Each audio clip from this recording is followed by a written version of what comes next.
സൂറത്തുൽ ദുഹ അള്ളാഹു റസൂലിനോട് അത്രയേറെ ആഴത്തിൽ അടുത്ത് നിന്ന് സംസാരിക്കുന്നുണ്ട്.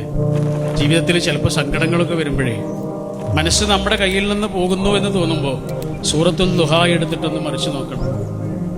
മരുഭൂമിയിലെ ഒറ്റ മരമാണ് സൂറത്തുൽ ദുഹ. വിശുദ്ധ ഖുർആനിന് അങ്ങനെ ഒരു മാന്ത്രികതയുണ്ട്. ചില സമയത്ത് ചിലത് നമ്മൾക്ക് അത്രയേറെ അടുത്ത് നിൽക്കും. അങ്ങനെ ഒന്നാണ് സൂറത്തുൽ ദുഹ. ആദ്യം റസൂലിനോട് റസൂലിൻ്റെ പഴയ കാലം പറഞ്ഞു കൊടുക്കുക. അനാഥനായിരുന്നു നിങ്ങൾ, പക്ഷേ നിങ്ങളെ ഞാനാണ് സനാഥനാക്കിയത്. ആരുമില്ലാത്തവനായിരുന്നു നിങ്ങൾ, ആരൊക്കെയുള്ള ഒരാളാക്കി നിങ്ങളെ മാറ്റിയത് പഠിച്ചവനാണ്. എല്ലാ വാതിലുകൾ അടഞ്ഞാലും ഒരു ജനൽ തുറക്കപ്പെടും പ്രവാചകരെ. എല്ലാ വാതിലുകളും അടഞ്ഞിട്ടുണ്ടാവും, പക്ഷേ ഒരു ജനൽ, ഒരൊറ്റ ജനൽ നമ്മൾക്ക് മാത്രമായി തുറക്കപ്പെട്ടിട്ടുണ്ടാവും. നമ്മളിപ്പോഴും വാതിലിൽ ചെന്നിട്ട് മുട്ടിക്കൊണ്ടിരിക്കുകയാണ്.